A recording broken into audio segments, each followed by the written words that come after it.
Assalamualaikum warahmatullahi wabarakatuh. Perkenalkan, saya Irwan dari SMA Al-Azhar Mandiri Palu, peserta pembatik level 3 tahun 2023. Berikut video pembelajaran saya terkait materi termokimia pada kelas 11 kurikulum K13. Setelah menyaksikan video ini, harapannya peserta didik dapat membedakan antara sistem dan lingkungan, menjelaskan 3 jenis sistem, yaitu sistem terbuka, sistem tertutup, dan sistem terisolasi. Selamat menyaksikan. Baik, peserta didik sekalian, hari ini kita akan belajar tentang materi termokimia, subpokok bahasan sistem dan lingkungan. Oke? Nah, selanjutnya, apa itu sistem dan lingkungan menurut ilmu kimia? Itu yang akan kita pelajari hari ini. Dalam termokimia, kita akan membahas tentang energi. Baik energi tersebut diperlukan ketika reaksi berlangsung atau energi tersebut dihasilkan ketika reaksi berlangsung. Energi merupakan kemampuan melakukan suatu kerja. Jadi setiap kita melakukan aktivitas atau kerja, pasti kita memerlukan energi. Sesuai dengan hukum kekekalan energi, energi tidak dapat diciptakan ataupun dimusnahkan. Energi hanya bisa diubah dari satu bentuk menjadi bentuk yang lain. Nah, selanjutnya, apa sih sebenarnya definisi antara sistem dan lingkungan? Sistem itu adalah bagian dari alam semesta yang menjadi pusat perhatian. Sementara lingkungan adalah seluruh bagian yang berada di luar sistem. Perhatikan gambar yang ada. Gambar tersebut merupakan gambar es yang mencair. Menurut kalian, kira-kira mana yang termasuk sistem dalam gambar tersebut? Iya, tepat sekali. Jadi sistem dalam gambar tersebut adalah es yang mencair. Sementara yang menjadi lingkungan adalah segala sesuatu yang berada di luar es mencair tersebut.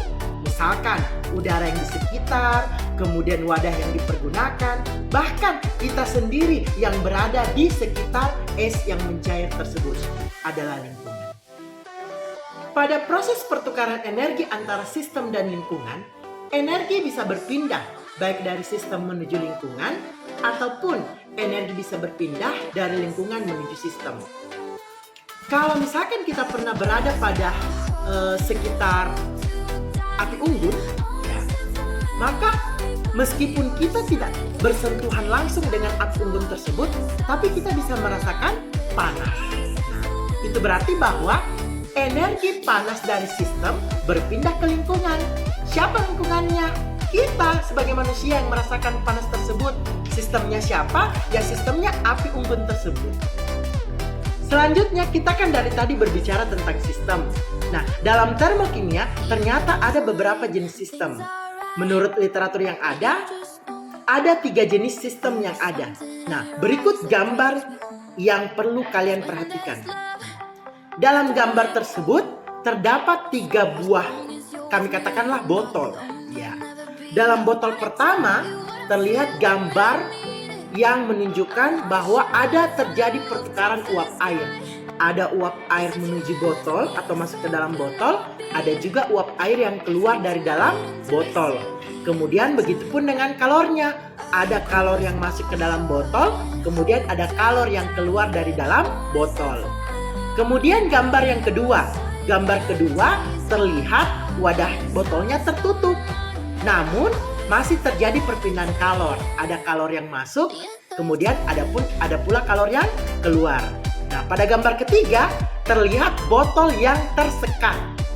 Nah, terlihat bahwa tidak ada terjadi pertukaran baik uap air ataupun kalor dari dalam botol keluar botol atau sebaliknya dari luar botol ke dalam botol.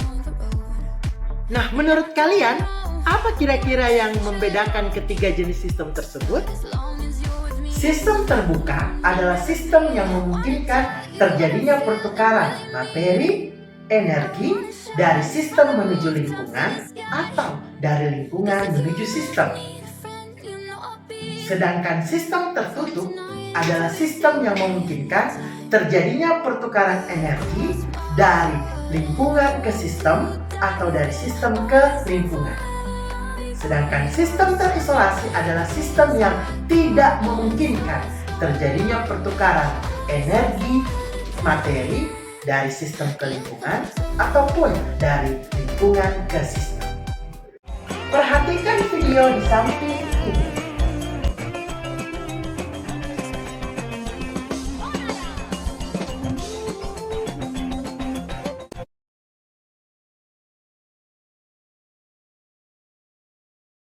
Setelah memperhatikan video sebelumnya, menurut kalian, proses pembuatan telur asin masuk ke dalam sistem?